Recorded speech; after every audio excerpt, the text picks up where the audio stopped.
Hello, everybody. I'm Kristen. And I'm Rachel. I got so jittery from my tea, like all of a sudden. Okay, this is So I'm Watching The Marvelous Mrs. Maisel, Season 4, Episode 8. How do you get to Carnegie Hall? No more Lenny and Midge blue balls! Finally. Yay! Okay, we can get that out of the way first. We'll get more into depth with it later. They boned down. It was awesome. Happy thank you more, please. Listen, Lou Kirby, you cool me. Okay, you cool me. I don't currently own a show corset. I will buy one. Yeah, okay? Whatever you want. I currently have like 3 corsets that I want to buy. So me wearing a corset is not an issue. No, not a deal breaker, no, like at all. You just tell me when. Yeah, okay? like anytime. Okay, so Moish is in the hospital. He is unconscious. He had some sort of heart thing. We never actually get confirmation about what exactly it was. Yeah, he had a heart attack. Whatever. Shirley is obviously doing the most. She's like, the doctor said he's absolutely going to die, and there's like no indication of that anywhere. But Midge is being super helpful. She's trying to get Joel if Joel needs anything, all of this. They're sort of sitting vigil at the bedside and everything. May comes, and God, if we didn't almost have it all, because she somehow managed to tell Shirley that she was a mahjong player hired by the hospital to take people's minds off of it. So no one, I guess, Moish knows, but Shirley still doesn't know. I know. It's driving me absolutely bonkers. I'm not as bad as I was last episode. Sure. That made me mad. I'm annoyed. I'm super annoyed. Yeah.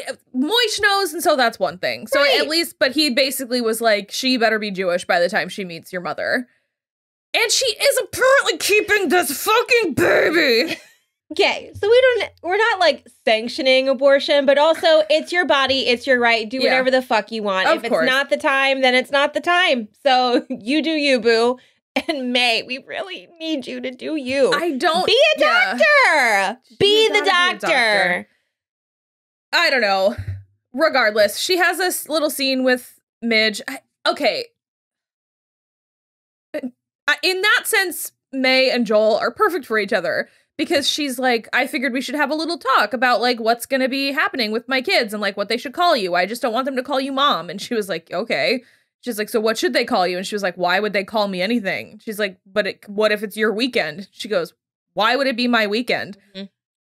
What are you thinking of? Right. Why are you not thinking ahead? I don't understand. Joel and May are being so obtuse about how this entire thing is going to occur. I don't know. So what, are we just gonna open season 5 with this baby? I don't. I'm not interested. Like I at this point with May and Joel's storyline, all I'm doing is exasperated gesturing because I feel like everyone is being so stupid. I agree. If you are adult enough to have sex, unprotected sex.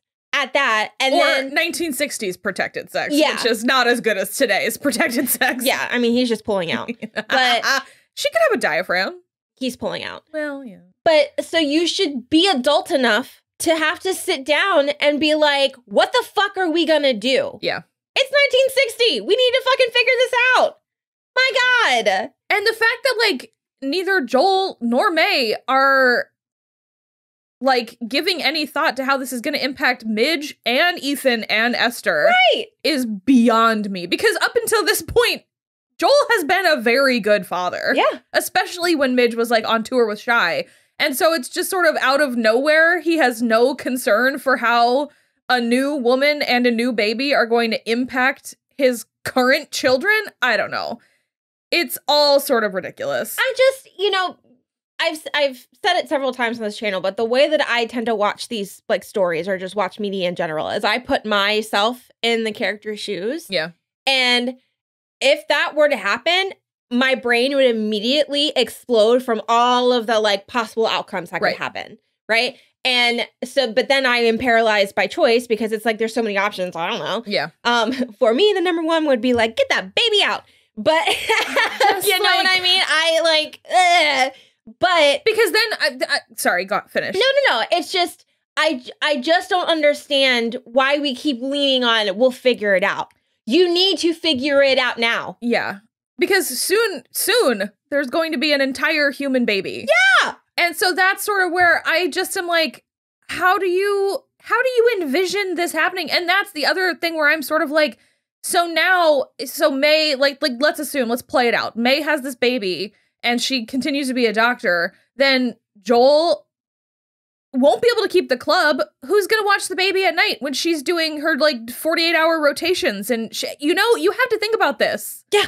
It's driving me nuts. Yeah. And I mean, okay, so if you decide to have the baby, I doubt May is going to convert to Judaism. No. I highly doubt it. Yeah.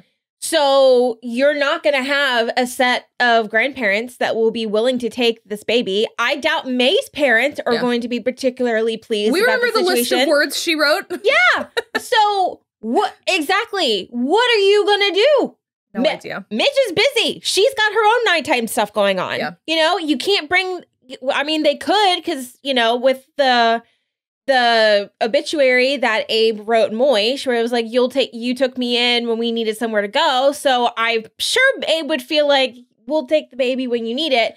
But it's like, that is such a slim chance of happening. Yeah. Why would you lean on that? I'm stressed. Me too. I don't care for it.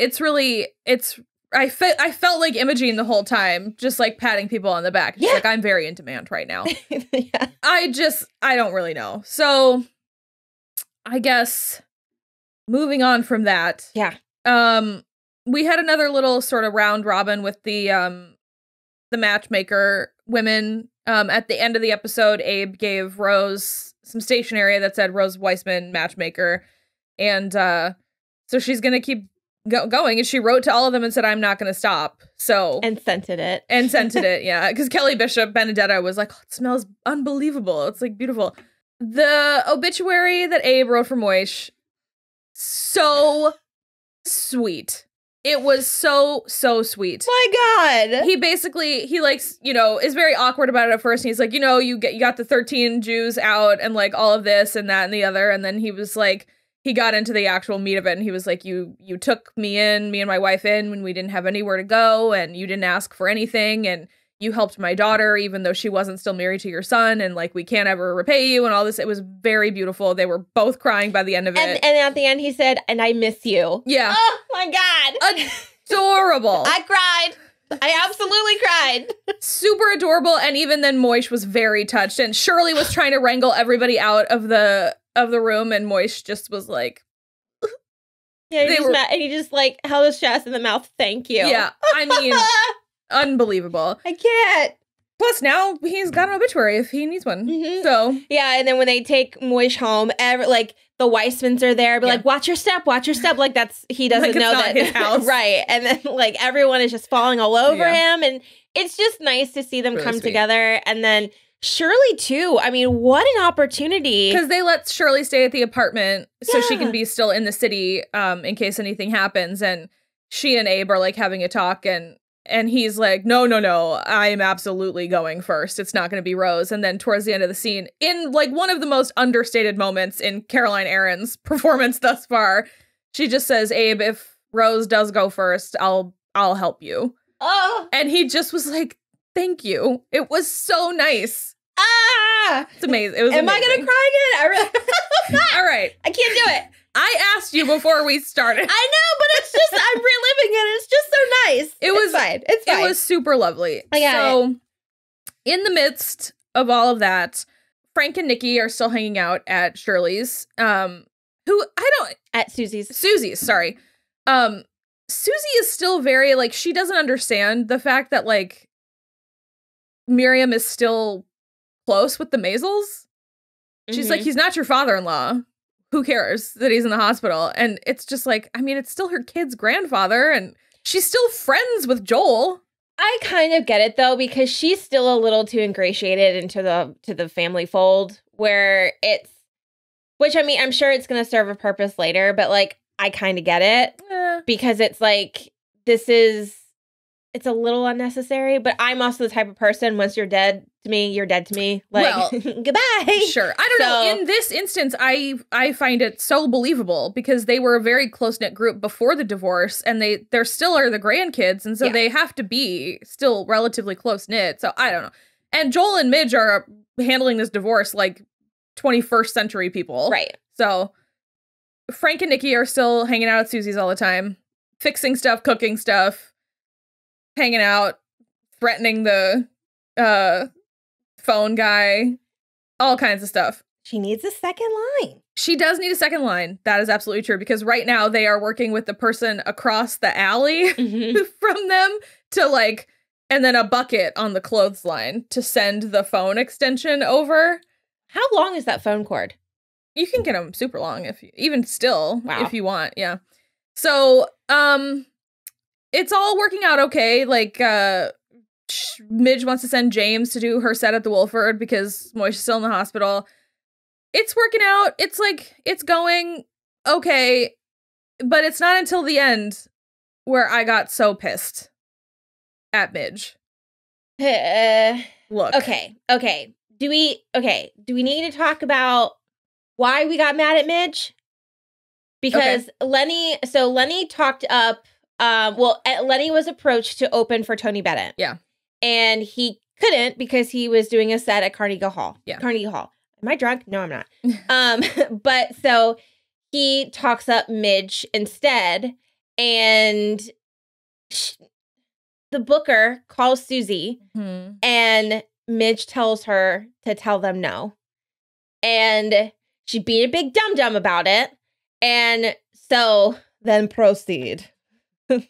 So she said no because it's an opening act. Because she wants to do things her way. I feel like when you're doing an opening act for Tony Bennett, it's not the same as doing an opening act for like some other rando New York comic. Yeah, like medium tier New York comic. It's also just like a 5-night engagement. Yeah. So you go play the Copa for 5 nights, opening for Tony fucking Bennett. Okay. I understand Midge's manifesto. Whatever. I get that. But like, Lenny at the end is correct. She's hiding. Yeah, she absolutely is. She's embarrassed that she got fired. And then she had the absolute nerve to say, what am I just supposed to get fired from job after job after job? And I'm like, no. Right. You learn from your mistake and don't do it again. And so this is the crux, my main and basically only issue with Amy Sherman-Palladino properties is that there is always a moment with every character, but specifically the female characters, because they're always a little more well-written than the male characters, where they are absolutely the stupidest person on the planet for no reason. Oh, that's annoying. It's so annoying. Oh, I don't like that. It's so annoying. And it's in everything. Oh, okay. Every single character on Gilmore Girls, multiple characters on Bunheads. It's all the time. It's so frustrating. And there's no excuse for Midge to be acting this way. And then when Lenny calls her out and says, you're scared and you're hiding, she's like, no, I'm not. And it's just like, you fucking are, though. Yeah. He can tell that you are. We can all tell that you are. Just learn from your mistake. You can open for Tony Bennett. It's because she is like exploding the next rung on the ladder. Right. As opposed to taking it. Right. So it's going to be harder for her to get there. And when he basically was like, I have this 5-minute window where I can like, I'm not getting arrested. I'm playing at Carnegie Hall. I can do something for you. I can help you. I can like use my influence to do something positive. And you basically spit in my face. Right. Midge can't in one breath say, are women more important than God? But then on the other side, completely cower and be like scared and like not step into your power. You can't have it both ways. That's the thing too, is it this turning this down, even though it's an opening act, feels so like such an out of character moment for her. Because she fucking took a job opening for Sophie Lennon. Right. A week ago. Right. Oh my God. She was warming them up. It wasn't opening. Okay. Do you know what I mean? I hate it. So I'm just like, you can suck it up and like and make it work to open for Sophie Lennon, even though the job didn't continue. Right. You ate crow enough to do that, and you won't open for Tony fucking Bennett. What a fucking joke. I'm so angry. After Lenny Bruce put his neck out for you, it doesn't make sense. No. And it's really so frustrating. Doesn't. Yeah, And I absolutely love him reading her the riot act. Oh my God. To fucking filth. She absolutely deserves it. He's like, what are you doing? Yeah. You can't go. Because the Wolford gets raided in this episode, and she and Lenny escape, and then that's where they go and bone, and it's wonderful. They painted the room blue for him and all of this stuff. It was a really nice scene. It's really sexy. She's not sitting all the way in the chair because she's wearing her show corset, which is more restrictive. And so he's like, I need to see it. And that is basically how it starts. And I just love that he's like almost apologetic about it. He goes, Midge, I have to see it. I have to see the show corset. Oh my God. So good. But that's just sort of, I just love that when he leaves, he says, if you turn this down, you will break my heart. And it's he's visibly upset. He's upset. He's got tears in his eyes for sure. I've chills. I mean, honestly, that scene, best scene out of the entire season. Very good. Very good scene. I don't know. I'm very annoyed with her. Susie's very annoyed with her. Yeah, because it's like he talks about that you have this window and the window's open. You have to go through the fucking window because if the window closes, who knows if it's ever going to open again. Yeah. And it's just, it's not something seedy that she's having to agree to. She's not having to compromise morals like she had to with fucking Sophie. Yep. So it's like, why would you do this? And this has been my complaint about this entire season. It's like, this is such a negative message for creative people. And it's like, I don't have like the fire in my blood to like, let me be that person who takes the window of opportunity. It's like, no, I haven't even really gotten the window of opportunity that I've wanted yet. Yeah. You know what I mean? And I'm having to watch someone who works so fucking hard and is so talented spit and break that fucking window. Yeah. I don't know. It's very frustrating. We don't know if the Tony Bennett thing is still an option. Yeah. I mean, if I were her, I would have run out of the room, and then instead of trudging through the snow, I would have called Susie immediately to say, get me on there, find the book or get me on there. Instead, she walks forward in a snowstorm, and then she looks up to the marquee, and it looks like it says, go forward. Yeah. But it turns out to be the marquee for the Gordon Ford show, and she's just standing there. So it's like, So that's the other thing, too, is that I was anticipating the whole season her going on Gordon Ford.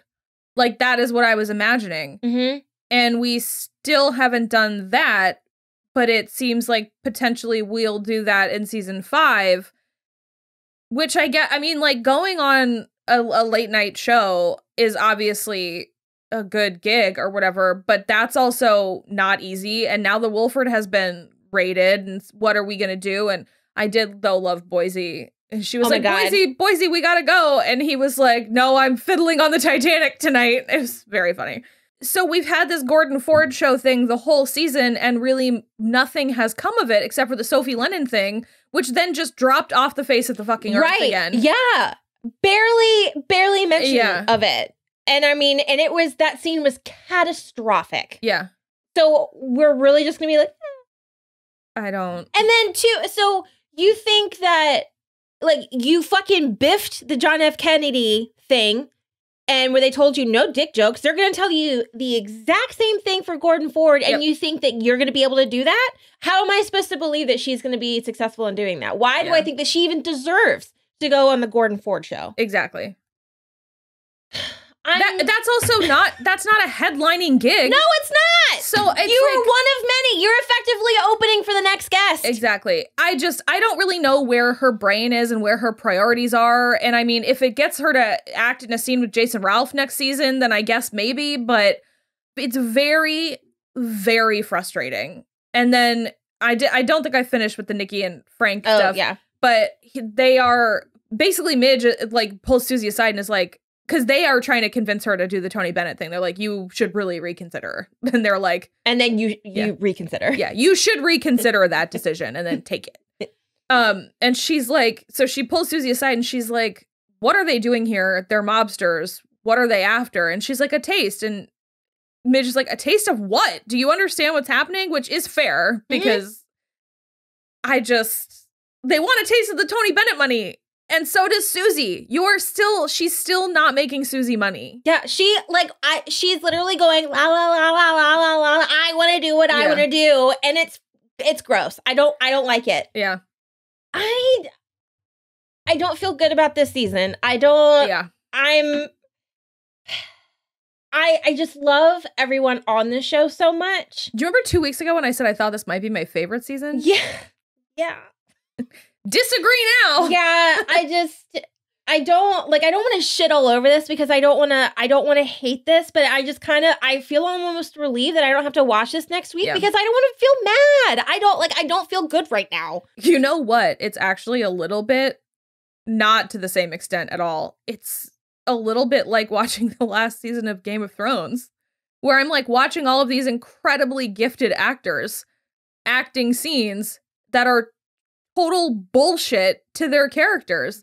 Like, totally don't make sense to the character that you've built over the last 3 seasons and 3+ years. And I don't know. It's not it for me. I'm having a really hard time. I know that if I were Rachel Brosnahan, when I got to the table read and I'm reading what Midge is doing, I'd be like, I would probably have to call a meeting and be like, I need you to explain this to me because this doesn't feel in line. Because all the character work that she's done beforehand, this does not feel aligned to what Midge has done prior. And she keeps on making this like confused face at Lenny. Right, like she doesn't know what she's doing. Like, why is she? Because why wouldn't she be embarrassed? Like, she's being called out, so then why wouldn't she just like look down and then have like this whole monologue about like, you're fucking right, you're right. I'm hiding, I'm scared, I don't want to get fired again. I have egg on my face, it doesn't feel good, blah blah blah. Why didn't we get that from her? Also, don't you love how I get so Italian when I get mad?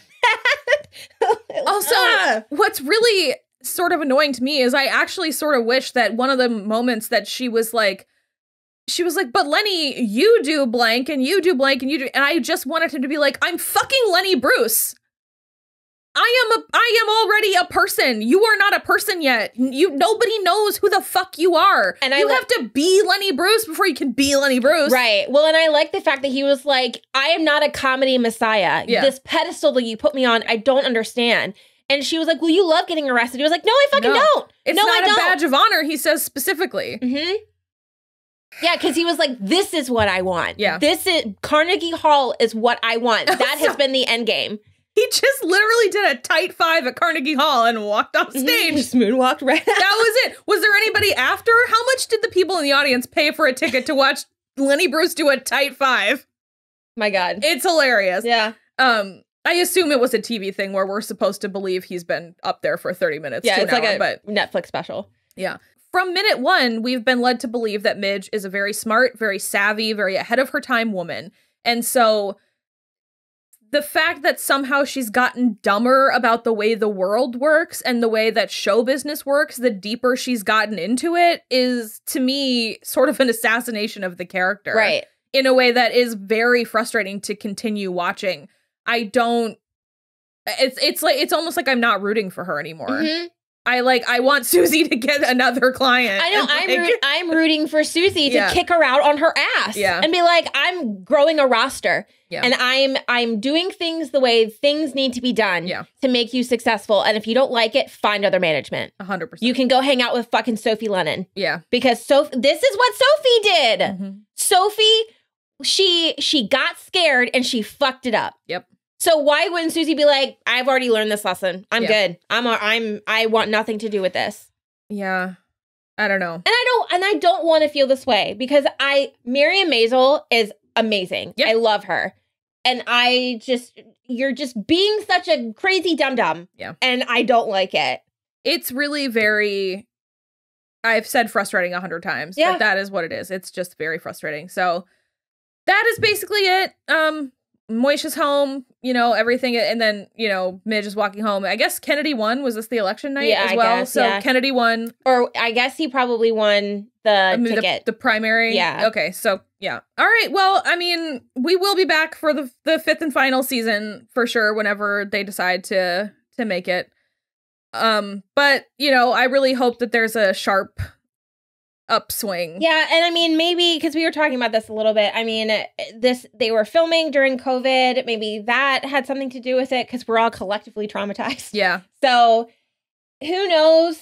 I mean, I know that I've literally just took a giant dump on this episode and this season, but I am hopeful for next season, and I will forget a lot of this like burning fire inside my body. That's the thing, is it's a beautiful show, and it's like very fun to get immersed in, but it is also like when you're doing character work like this, it's not fun to watch. Right. And I feel like a lot of the seams were showing because there were so many moments where there was too much back and forth and too much talking, and I felt like we were trying to waste time. Like in the snowstorm with Midge and Lenny when they're running and they're standing at the newsstand and they go back and forth for like a minute straight about buying the newspapers and whether hell exists. And like, I'm tired. Too many characters keep doing that and it makes me exhausted. Like it grinds my teeth. That's an Amy Sherman-Palladino special. I almost didn't notice it as much in the previous seasons that I have this season. So it's because the rest of the surrounding stuff is not as good as the previous seasons. I guess maybe. So it's harder to like ignore it. At this point, it just sets my teeth on edge because I feel like we're doing this and like look over here while I'm like trying to figure out what I'm doing over here. And so I don't know. Sorry everyone if I'm just being really negative and I don't mean to, but I'll be back with bells on next season. We sure will. Yep. We both will. So all right. Well, you know, like and subscribe if you liked it. We're covering other stuff too. We're covering Outlander. We're covering Shining Vale, which is also on Stars. We just did all of Upload, which is also on Amazon, just like Maisel. So good. Yeah, so, you know, if there's anything you want us to watch, let us know. We are considering a Gilmore Girls run, but I'm not sure how she'll be able to handle Dean specifically. So we're gonna see. She's never seen it before, and I have, so we'll see. If you want it, let us know, and we'll do that. But for real. I mean, if you want it, let us know, and I will absolutely sit down and watch it. And it's going to be a Dean assassination every week. And then you're just going to see a lot of this all the time. Maybe some of this. Who even knows? Yeah. But other than that, just like and subscribe. You know, let us know, interact. We love it. You can follow us on Twitter at soimwatching or Instagram at soimwatching the show. And then, that's basically it. So we'll see you next time.